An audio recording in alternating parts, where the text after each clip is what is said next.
into the club, 'cause you're that kind of nerd. Welcome everybody to the club, and that is That Kind of Nerd. The show where we talk about nerdy things and things that we're passionate about, and we judge each other because I deem it so. I am your host this week. I am Brian, joined by CJ and Joshua. Say hello, gentlemen. What up? This is a warning. The subscriber cannot be found. 465. And being as the writers are still on strike, that's all you're going to get as far as an intro goes, because that part was pre-written. So, we were having a conversation beforehand. CJ said, "You know what? Let's just record. Let's just record all this." So, we're going to record all of it.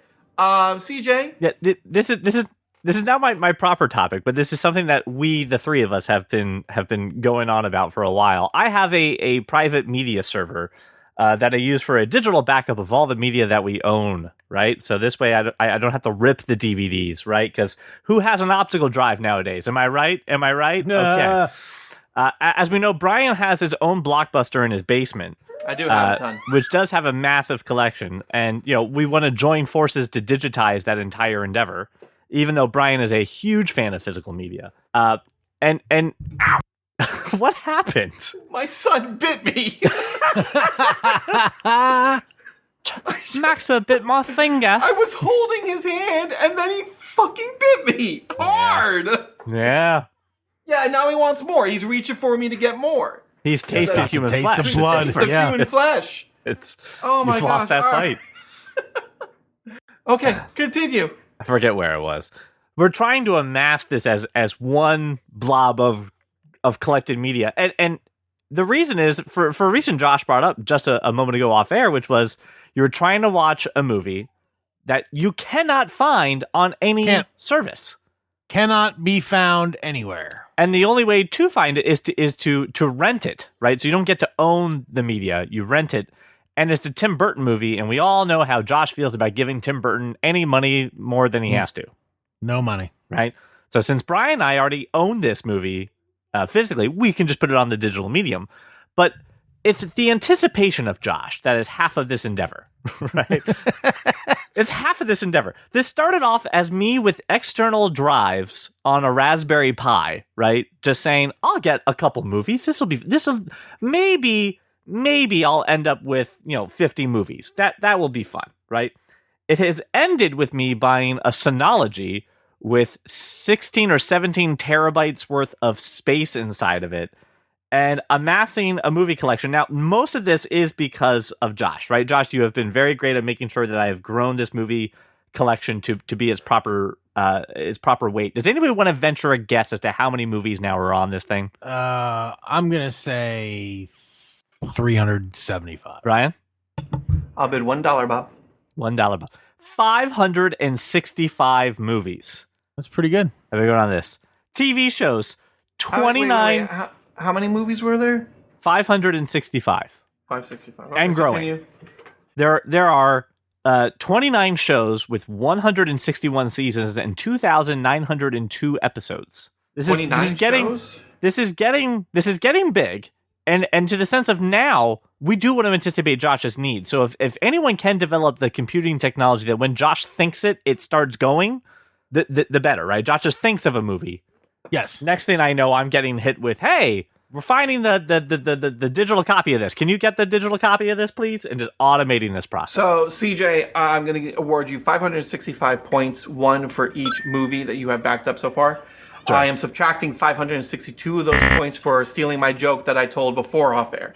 Sounds better. So, moving right along. Is that all you had to say on the topic that you so rudely interrupted my introduction for? One of the reasons I do want to talk about this, though, is when the digital streaming services were all promised to us, the promise was, hey, get one and it'll have basically everything you want, right? And now we've fractured it so much that to this point, again, we can't get some movies that we do like. You have to hunt all over the place for it. And then sometimes the places where they should be, they aren't. Right? Like I'm trying to find a show that was from FX, right? Where should an FX show be? On Hulu. Well, you certainly couldn't say where it wasn't. Go ahead, Pinocchio. You want to finish the rest of that? I have no idea what's happening. Okay. The you would missile find knows it. where it is because it knows where it isn't. I don't know where else we're going. He's with this. quoting Shrek. Oh, Right. It's been a long time. Shrek 2 or 3. CJ, to answer your question, you would find it on Hulu. You're supposed to find it on Hulu. Nope, not this one. Not happening. Nope. Right. So Can't find it anywhere.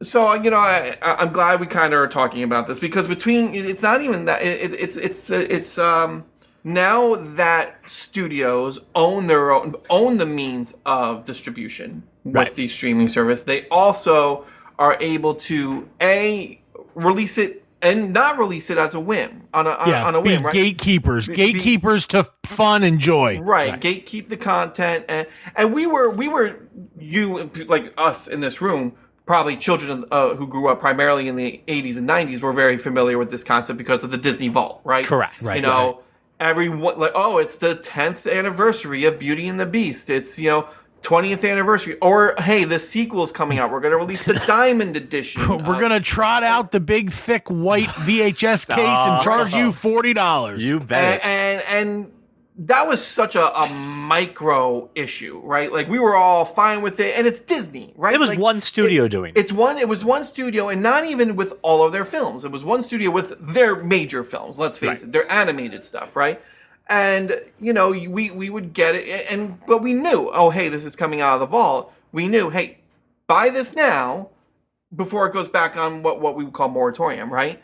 But now with the dawn of streaming, it's every production company, it's every streaming platform. We are adding things and removing things instead of, to CJ's point, what we were promised. I was never promised, and I listened to two film critics who botch this up all the time. Disney Plus, when it was rolling out, never promised everything Disney all in one place. They promised this is where you're going to come for your Disney content. And they started off with a lot of content, right? But the promise was we're going to add to it. Yes. Not take away, we're going to add. Yeah, He's upset about the licensing agreements. I know. So, what? Sorry. So the promise was we were going to continue to add to the library, and then eventually you're going to have pretty much everything, for example, that Disney wants you to see. They're never going to let you see everything. Song of the South will never be on Disney Plus, but a majority of the things that you want to see will be on there. And now, especially with the fact that we got the writers and the actors are on strike, the streaming services are hemorrhaging money, studios are being bought out because they're in a lot of trouble and we're trying to do tax cuts. Now they're just removing content, and it's not like a moratorium. They're removing content forever. Yeah. So that they can get the tax write-off. And this is where I have a huge problem. There's content that they're removing that or movies or shows that like I had always planned on watching or wanted to rewatch or make a part of my rotation, and they're moving it forever. Well, when you say forever, it sounds like forever. you're being very final about it. I am. And they are too, because in order for them to get the tax write-off, they can never release it again. They can't release it in digital. They can't release it on streaming. They can't release it physical copies of it. If they want the money for that tax write-off, you will never see it again. And this is one of the things. Remember when I messaged you all about? Oh man, I'm like, oh man, I wanted to finish Westworld. I eventually was going to go around and finish watching Westworld. Gone. And gone forever. Right. They're not bringing it back. Like, whatever Blu-rays and DVDs are floating around out there that they've already made, that's it. So if you wanted to watch that, you better go scaff up those movies now. And this is the big problem That was my I have journey. with the turn that streaming has made. Streaming was an amazing advent that, hey, you can do everything right from the comfort of your own home. But now you're at the behest of the studios. And that's the big problem.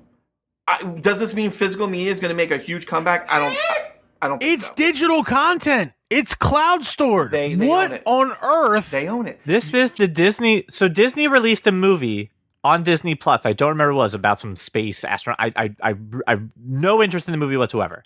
However, they removed the movie off of streaming within a month.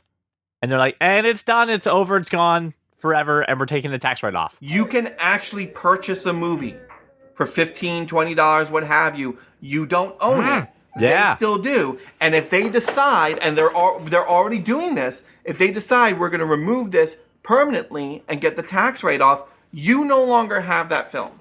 Oh, that's a problem. It's a huge problem. And this is why I've always been. So these things that I'm seeing that are last chance to watch, that really it is really last chance to watch? Like that's There are some that are for real last chance to watch and some that are artificial last chance to watch. It's last chance to watch on this platform, right? But they're not going to say last chance to watch on this platform.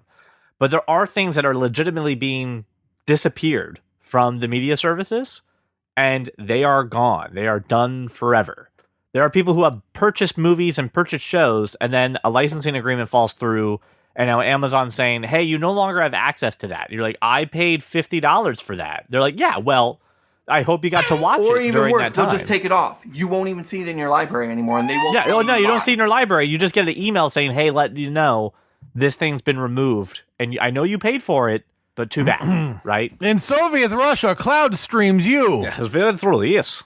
Maybe your manager in Beck has Blu-ray disc for you. Seriously, this is I mean, It's getting weird. Listen, we haven't talked much about the strikes. We haven't talked much about this stuff. But what I will say is, like, not every streaming service is going to survive. A lot of movies and television shows are going to be gone forever. And you know, once this all shakes out, it's going to be very interesting to see what's left standing. But streaming, you know, it's great, but these studios are losing money hand over fist on it. And now they have the balls to sit there and say, we don't need the writers and actors anymore. And they're just really, really shooting themselves in the foot.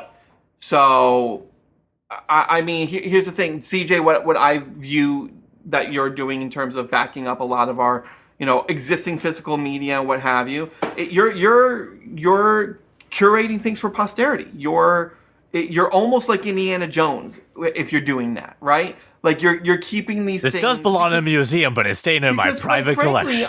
Because quite frankly, unless you drive down to my house and pick up my copy of The Corpse Bride, if for one reason or another Max decides to remove that forever from the rotating library, they won't. It's Tim Burton. But if that were one of the ones, it's gone forever.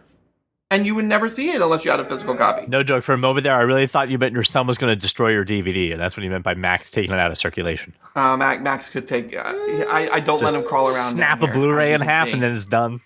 That was the last copy of Corpse Bride. No, this whole industry needs a Project Mayhem. I'm serious. This town needs an enema, is what it really needs. No. I hope whatever they blow up the three main buildings that are holding all of this information. Right. Seriously. There are. His name was Robert Paulson. In death, a member of Project Mayhem has a name. His name is Robert Paulson. The amount of movies that are sitting in a storage container somewhere. Oh yeah, on the lot, disgusting. right? All right. And the newest one and the most public one was Batgirl. But there are hundreds of projects you never see the light of day. They film them, they make them, and then they don't didn't do Matt anything Smith with them. and didn't Ryan Gosling direct a movie with Matt Smith, and that's Possibly. never seen the light of day? Because that's why Matt Smith shaved his head, right? And he had to wear a wig when he was in the finale of Doctor Who.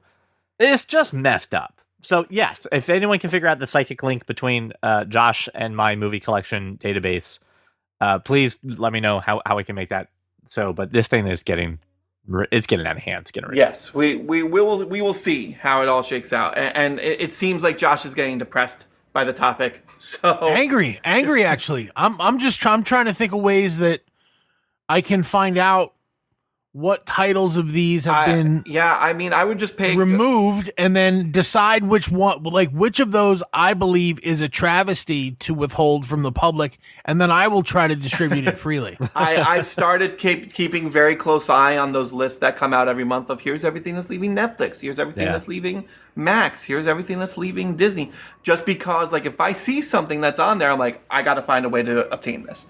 I can't believe the gatekeeping of content is okay. Like, I don't understand how it's okay. Well, this among a gajillion other things is why the industry is on strike right now. Yes, well, this industry needs a Napster. So, to be fair, this industry had a Napster, and that hasn't gone away. It's That's still very much alive. but and well. it's going to become much more prolific. It was Good. very prolific when we were in college. Listen, then died down, and now pirated it's gonna movies amp up again. went way up the second the internet came in, right? Yeah. And was available. And then it started to decline when, Blockbusters and Netflix mailing DVDs it became easier to find that stuff and get it. If you wanted to watch it, it would only take you a day or two, you would get it, right? And then streaming services came on, and it basically went away for a very long time. Not away, but I mean, like, you were not getting 15-year-old kids learning how to torrent things, right? Because it was on Netflix, right? Everything was on Netflix because Netflix had it all. And then it became gatekeeping and really hard to keep track of. And then it's coming back now. Because now it's just like, listen, the amount of money I'm paying for 5 subscription services to watch this old house, I'm just going to find this old house somewhere, right? Like, it's going to fall off a truck. So why are you watching this old house is the better question. I need to learn how to take care of this old house. Anyway, I think that's enough for current events. Is there any other small talk, any nerdy life news that you guys Brian, want to you share? were right. Flash was terrible. Flash was awful. Flash was a piece of shit. The CGI was crap. Yeah. Flash was bad. Yeah. I haven't finished it yet. I mean, Josh, hang on. Here's the telltale. Have you not finished it because of time, or have you fallen asleep 3 times while trying to watch it? I haven't fallen asleep. But I do get bored, and I decide to do something else. I decide Camelot is a silly place, and I don't go there. Well, that's very telling of the movie, though. That it can't, because yeah, for sure, it doesn't captivate your attention. No, we're talking about a man who could probably sit there and watch an entire season of The Wire, no problem, or Sopranos or something. I right? can watch an entire season of the show alone. Exactly. Like, I don't. And I could eat Peach for hours. listen, I'm not going to sit here. I'm not going to beat the dead horse that is Flash is not good, because it's a very dead horse, and it's already on digital. This is one of those things where we're talking about their tax write-offs. You should have taken the tax write-off on the Flash and gave me Batgirl. You should have taken the hit for, because it's lost $200 million, right? Like it's in the red. Months and months and months ago, before this movie even released. Yeah. I don't know why we're out of everything that we're cutting. Why are we cutting? Why are we not cutting this film? Given the bad press, the bad publicity, the Ezra Miller of it all, like. No one just wanted the bad this CGI film. Of it. Oh no! Like no one even knew about the CGI, but no one wanted this film, and the box office proves it. No one wanted to see it, So it is a shame because Flash is my favorite character, and I have huge problems with the movie. But we're not going to dive into that today. Maybe another episode. If y'all want to hear it, you let us know.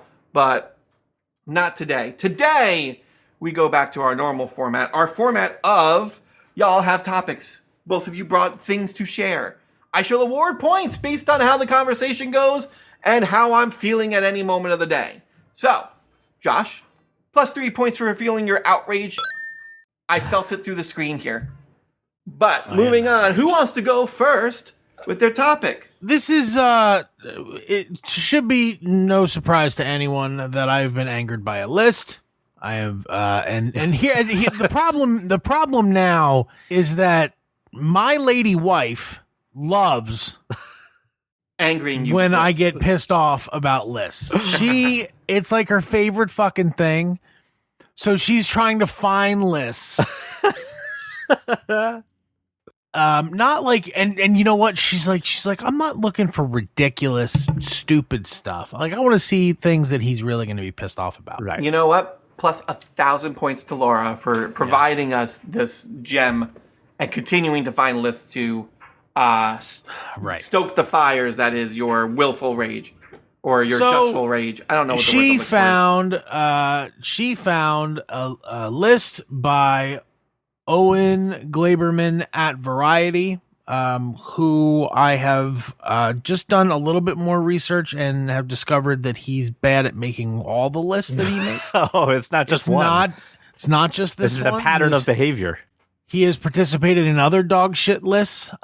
This one is Christopher Nolan's films ranked from worst to best. Now, Christopher Nolan has only made so many films, right? Much like, Quentin Tarantino has only made so many films. Right.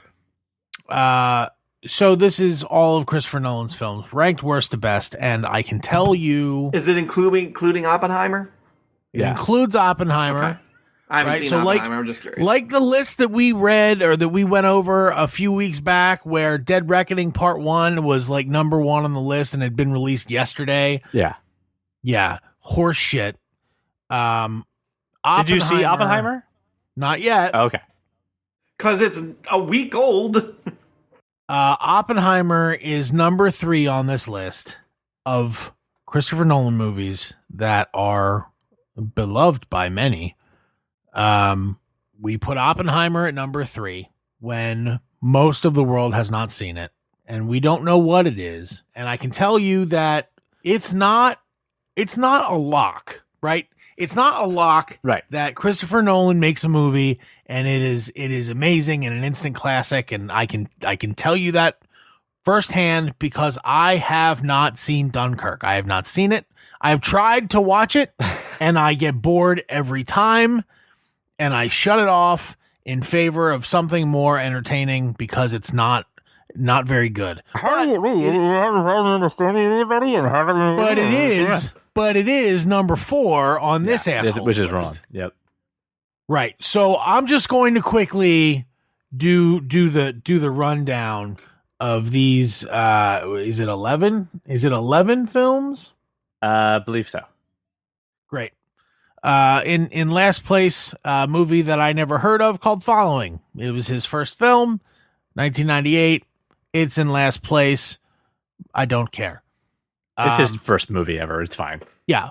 I will also say that this guy, you know how sometimes when Brian decides he doesn't like something, he makes it about things that it's not about, right? Like he makes it about. I never said I didn't like Hamilton. I said I didn't like that. No. I'm not talking about Hamilton. I'm not talking about Hamilton. Sometimes you're like, this is better than that, and I say, why? Why is that? No, I mean, why is this better than that? Because it was the first one to do it.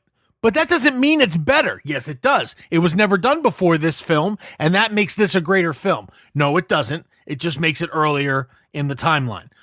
Now, this Josh, guy, plus 3 points for emulating a discussion between you and me perfectly.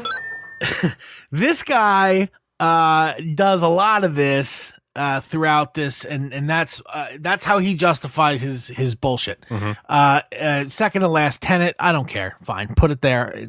Whatever. All right. At number 9, he has Interstellar. I don't even understand why that's there. That's ridiculous. Then The Dark Knight Rises. And here's where things have gone off the rails because ahead of Dark Knight Rises, he has Insomnia. I don't know if you've ever seen it. Insomnia is not bad, but it is incredibly like Christopher Nolan should not direct Al Pacino. He should not. He should never again direct Al Pacino. I'm not sure I've seen a worse performance from Al Pacino. Wow. That includes the movie, the Adam Sandler movie. Jack and Jill. Yeah, that includes that. Ouch. This was worse than yeah. Pacino's performance in this was worse than his performance in Jack and Jill. Okay. Inception. Now we have Inception, which is dead in the middle of the list. Right in the middle. Yeah, that's unacceptable. That's unacceptable. Inception is one of his greatest movies. Inception is amazing. I mean, it is objectively amazing. Yes. Okay. Batman Begins is ahead of Inception. Okay. I mean, I guess some people would say that. Then you have The Prestige. Now you have Dunkirk. Then you have Oppenheimer. Memento at 2. And, of course, The Dark Knight at number 1. Now, here's my outrage is that I believe The Dark Knight and Inception are 1A, 1B. And I don't really think, I don't think anybody could say, like, you can't possibly argue against The Dark Knight. It's quite possibly one of the greatest villains ever written, portrayed in one of the greatest ways ever made on film. Yes. Unbelievable. A blood pressure razor from start to finish. It was an insane experience in the theater. Inception was no different. I mean, really, Inception was I mean, your heart was.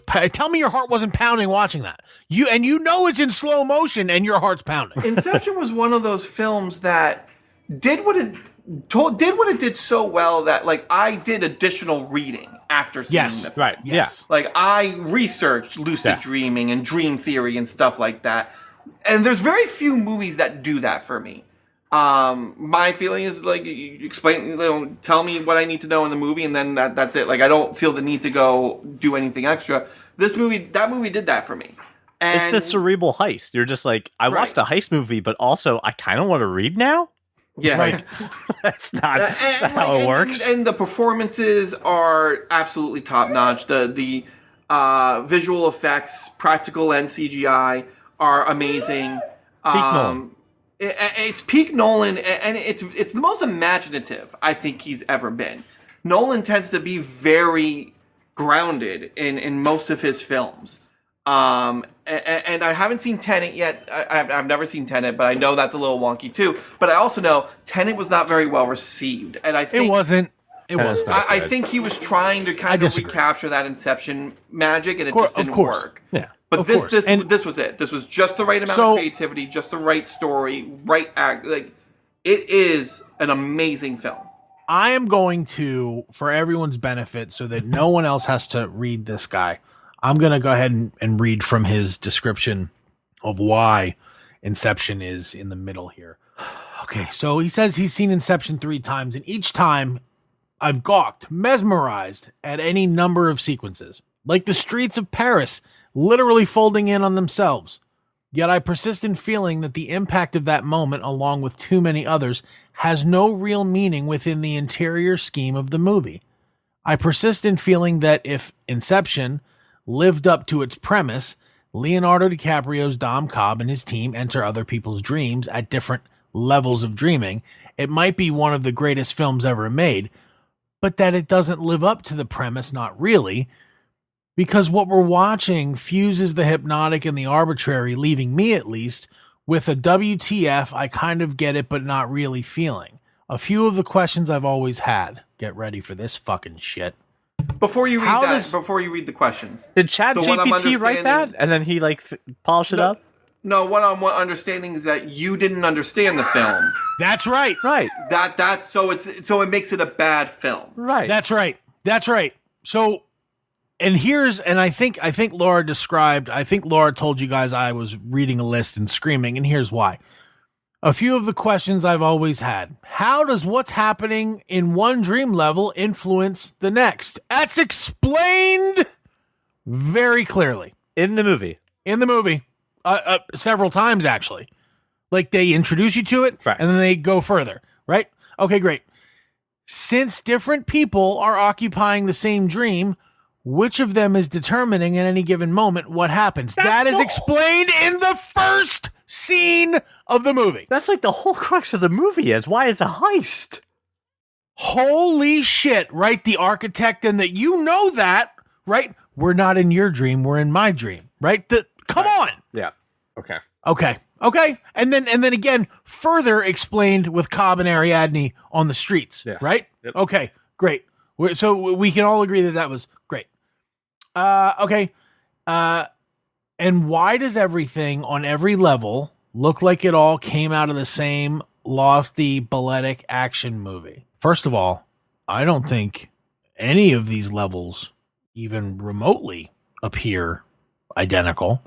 I think that if you're paying attention, I think that these crazy action sequences, especially when it comes to when the dream starts to break down, becomes more intense the deeper down you go. Right. And if you're paying any attention, you would notice that it grows exponentially in intensity. Right. But I'm not paying any attention because I'm just looking at a screen that isn't really giving me any information, apparently. This guy's fucking clown shoes. Now, here's the rest of it, right? In my opinion, 1A, 1B, The Dark Knight, and Inception. Honestly, I don't have The Prestige very far behind. Yeah, me too. I looked at that list and I'm like, agree. the Prestige is way higher than where it is right now. It is just ridiculous. Like above Like for- Memento. absolutely above Memento. And look, Memento is good. Great It's movie. it really is. It really is a good movie. But I did not like Memento more than I liked Batman Begins or Interstellar, for that matter. And I can't stand Matthew McConaughey, and I love Interstellar. If you read, and CJ, I mean, you already have the link to this article, but if you read this article, you should, I mean, just read what this guy has to say about these movies. And it's like, I'm not even sure you think you're watching a movie. Why are you criticizing all of these things? Like, you're criticizing Christopher Nolan's intentions. You're criticizing things that are explained. So your credibility is completely out the window for me. Like, some of the things just in that blurb that you read about Inception, to your point, verbatim explained in the film multiple times in the film. Yeah. I don't value your opinion as a critic if you can't pick up on those three essential things. Right. Listen, Inception is not the most straightforward film. Nope. It's not. It's not meant to be. It's very cerebral. You're meant to think about it. But if you don't understand those three basic principles, which are explained in the first act of the film multiple times, and not just visually told, it's verbatim They stated. walk you through it. They walk you through it because they know, hey, the next two acts are going to be a real fucking field It's trip. the linchpin of the entire movie. I hope you get it, because we're going to take a lot of time to explain it. Yeah. with you actually even having a job where you rank this shit. I don't trust you. What's this guy's name? Owen Gleiberman. Clown Shoes Gleiberman. Clown Shoes Gleiberman.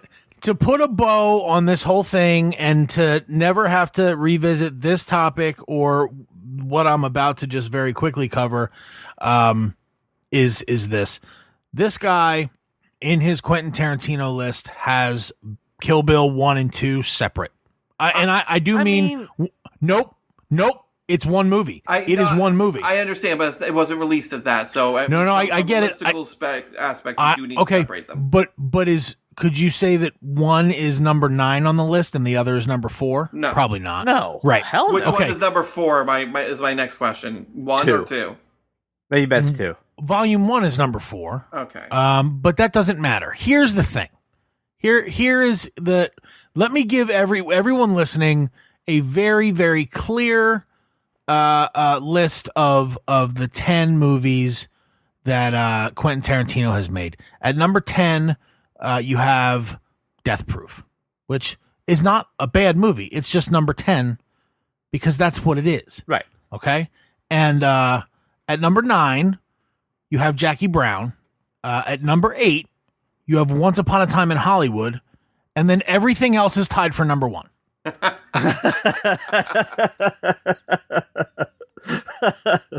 That's it. There's your Quentin Tarantino list. Tarantino ranking. Yes. You have 1A through G. Okay. Well, I mean, and you could say the same thing about Christopher Nolan as well, right? Yes, you absolutely. Not to the Tarantino degree, not to the Tarantino effect, but we picked two filmmakers, and this guy picked two filmmakers to write about whose worst movie is still good. Worst movie better than the trash that most people trot out into Hollywood on a daily basis. Exactly. Yep. Yeah. So there's your definitive Tarantino list. Nobody ever has to debate that ever again. It's done until he makes a new one, and then we can decide if it's tied for number 1 or if it goes somewhere else.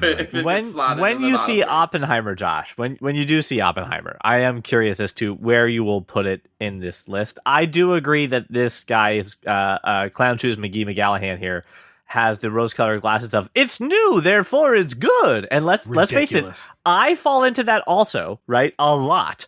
But you know what? So does Christian. He's 15. Yeah, but you know what I don't do? I don't make lists. I don't make definitive statements saying this is the best. More importantly, you don't get paid. Right. And I'm aware of it. I'm like, Oppenheimer was great, right? And if you ask me right after we get out of the theater, I'm like, fucking, like, Inception's better watch out. Then the next day, I'm just like, okay, Oppenheimer was very good, but like, I'm sorry, Inception's really fucking good. The Prestige is a great movie. Sorry, I'm like, I just come out of Oppenheimer post-coital bliss, and I was, well, it's definitely, I didn't have that post-nut clarity kind of thing. I was definitely lagging behind on it. Right. Oppenheimer very good, but oof. Anywho, so Josh, I gave you 3 points for your rage over the studios and streaming. I gave you another 3 points for feeling your rage over this Christopher Nolan list. But I'm going to give you 5 more points for your definitive Quentin Tarantino list. I think that is absolutely the only way to rank Tarantino. CJ, you talk some, plus 2 points. All right, and with that, I guess I'm going to go ahead and jump into my topic. So I also have a list, but I want to frame it in a different way, because it's not a list of how dare you. This is and it's not ranking. It's not even ranking. It is legit just a list, and it is the 22 movie blockbusters nobody remembers. Ooh. And this is from the AV Club by Ian Spelling. And what jumped out about this list to me, I believe last time we talked about SWAT, and we talked about how much Josh and I love the movie SWAT. Yep. That's on this list, and I'm curious. Here's the list. And another movie that I have been very vocal about on here, Tron Legacy, is on here. I swear, no one goes to bat for Tron Legacy more than Brian Thornton. Maybe the actor's mom. Maybe it's the only other person who goes to bat. No, I love Tron Legacy. I know Garrett you do. Hedlund's I amazing swear in that film. Brian finds a way to make sure people realize don't sleep on this fucking movie. Because it is an amazing It's a good movie. It's a great movie. No. It's an amazing film. Yes. It is. You're gonna make me go on my rant again, and I'm not gonna go on my rant again. It's fine. But it is one of those films that, where I said Inception made me do additional reading, Tron Legacy made me do additional film research and the history of these concepts in film. And the first Tron, which I had seen at that time when I was like 13, and because I was 13 said, "Oh, this is dumb." It's an amazing film. They're an amazing duo of films. And like, I'm sad that we're rebooting it, but I'm happy that we're rebooting it. And then I'm sad that Jared Leto's in it. So I have very conflicting feelings, but I want you guys to look at this list, and obviously we can comment on a lot of these films, whether or not we like them. Do they deserve to be? Some of them, yeah, absolutely. And the way I view this list is I view this as like it is an eclectic list. It's a very eclectic list, but like, you know what's funny? Like, some of these I'm 100% like, oh yeah, Oz the Great and Powerful is a film. And it was a pretty big deal. I remember liking that. It was okay. I own it. And I don't think I've seen it since I purchased it initially. But more importantly, I think we're talking about the hype, right? Like, these were films that were huge when they were coming out. For example, going back to Oz, right? Like, this was Sam Raimi's first film after Spider-Man 3 came out. Like, this was like a huge deal. And it was going to be all about, Wizard of Oz. And so another huge IP that everybody loves. But like, just, take a look at the list and see if there's anything that you disagree with or anything that you're just like, oh my God, this film is actually really great. I've already talked about SWAT. I've already talked about Tron Legacy ad nauseum. But anything else that you want to go to bat for? So I think that there's some movies I would add to the list, probably based on what I remember of them when they came out, like late 80s, early 90s. Look Who's Talking was huge. Yeah. Huge. That had like 3 movies to it, didn't it? Yep. Sister Act was huge. Yep. 1,000%. And like, I want to say probably A League of Their Own should be on this list, and it's not, and that's a sin. Like, other than that, I don't know if anybody really remembers how much weight an Eddie Murphy movie had. Yeah. You can put almost any Eddie Murphy movie. What was it? 12 Words, or what was the movie where he couldn't? Yeah. Like, that was a. That was 1,000 words. I thought it was 1,000 words. Whatever. Yes. Yeah, it was one of those things of like, this is gonna be crazy, y'all, and then it's just like, oh. But but like any Eddie Murphy movie, and some were amazing, right? Beverly Hills Cop, amazing. Now again, I think those are classics, but do people who are talking about Wild Hogs even remember those movies exist? Right. And that's the point of this whole thing, right? And that's the thing, like, Wild Hogs I now pronounce you Chuck and Larry. Yeah, I don't remember them at all, and like I remember them being a big deal. But like it's not. Those are movies I would never like go to bat for and be like, oh, this is actually really good. Where the Millers is something that I would go to bat for and be like, I actually remember really enjoying this film when I saw it. Go ahead. This is a very tough list because there are some movies on there that are legitimately very good, right? And I can't believe people kind of just let them fizzle. We're the Millers is a good example of that, right? But then also it's like Dinosaur from Pixar, which was the hype was real and everyone went to go see it and we were all let down, right? And Slumdog Millionaire won an Oscar, right? And then the hype, no one forgot it. It won a goddamn Oscar. Like it's good. What Women Want is a good example of that movie. That was a big hype movie, but it's the Mel Gibson thing. Like he was done on his ride of the romantic comedy slide. Like that was his last one. So like the other one that sticks out to me on this list is the Roland Emmerich's Godzilla. Like you remember like the huge hype around that? It was not a good film. Watch that movie again. It's not good. As a kid in 1998, that was a good kid in movie. 1998, and it was everywhere in marketing. And we've talked about everywhere. Taco Bell dog like was shilling for Godzilla like everywhere. Well, and this comes to a conversation you and I have had, Brian, offline, which is sometimes movie studios will hype the shit out of a movie and put it everywhere in commercials, on soda can boxes. I mean, they'll put it anywhere that a movie can be put, and it's just to get people to go in the seats. And unfortunately, a lot of this is like that. Clash of Titans is one of those. Alice in Wonderland is a shit movie. It was awful, right? San Andreas, okay. Shitty movie, right? Like, there's a lot of shitty movies on this list, right?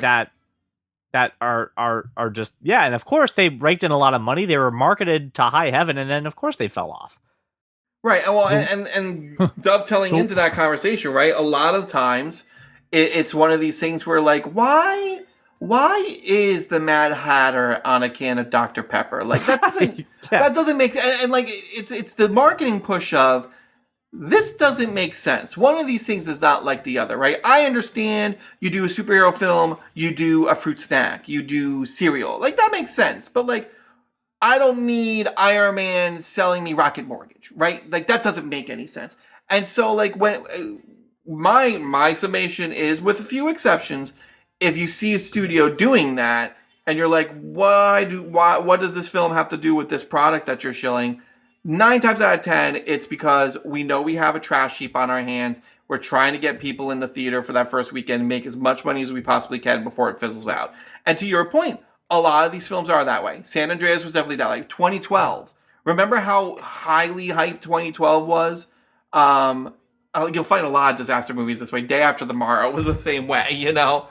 I can think of one franchise that should go on this list of it was hype, and then everyone forgot about it. And that's all the Fantastic Beasts movies, right? Sure. Like, all of those were, holy fuck, terrible. New Harry Potter motherfuckers! And then you came out like, oh, this is dog shit, right? Yeah. And we've all forgotten about it or tried to forget about it. And on the flip side of that, and in the SWAT vein, I'm contractually obligated to put A-Team on it. I love it. That's another film, right? Like, people forgot about it. I love that film. It is so good. It's so good. And the cast is so good. I will also add, in that same vein, because it's a very similar movie, I'll add The Losers to that. You gotta add The Losers. Like, Losers is amazing. Again, another film, like, even when you talk about, best comic book films, you don't ever talk, but it is one, in my opinion, it's one of the best comic book films and adaptations. It's the most fun.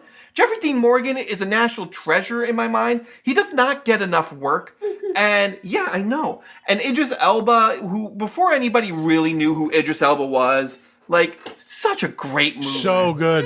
So good. I thought of 2 more movies to add to the list, and they're both Tom Cruise movies. The first one is Night and Day with him and Cameron Diaz. I do like Night and Day. That movie, you have to. Guilty pleasure film. That movie because he's so ridiculous through the whole movie. Through the whole movie. And that movie made its money, right? Like that one, but then no one talks about Night and Day when you talk Tom Cruise anymore.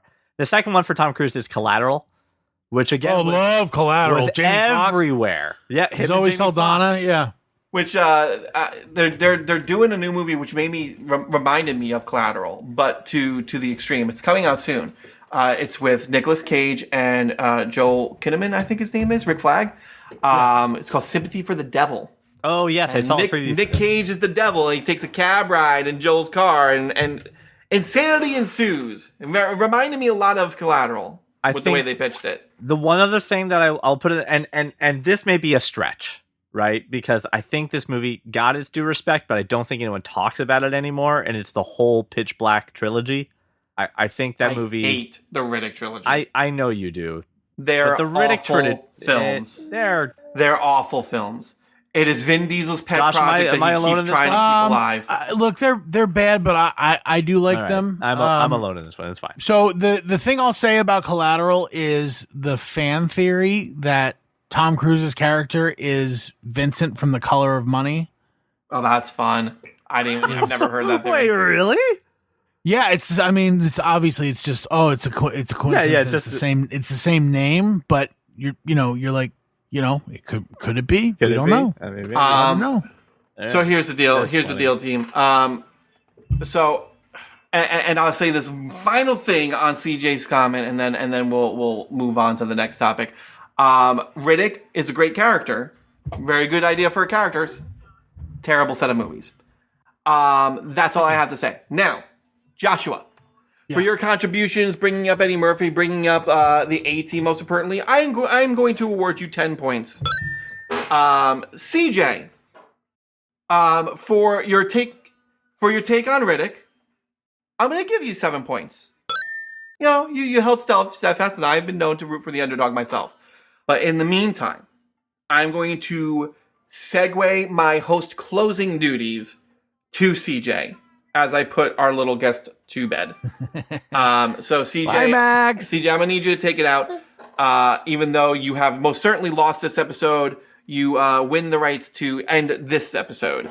No, we can certainly talk about Marvel's Secret Invasion the next time that we get together. I have very strong feelings and opinions on this series, and more importantly, I'm very mad at how Marvel is handling their Disney Plus content.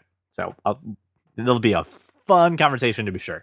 But listener, while I am the loser, I will take us out, as is the duties of stepping in when you do. Thank you so much for making us your walk around your neighborhood, your drive to work, mowing your lawn, taking your dog for a walk, whatever it is that we are to you in your life right now. Thank you so much for listening, and we'll see you on the next episode. Well, welcome to the club, 'cause you are that kind of nerd. So half the function of my media server, right, is for the digital backup of all the content that I own. Right. You don't want me to intro? You just want to jump right back into your conversation? This could be Stinger. It's fine. It's going to be Stinger. I thought it would be some We'll find.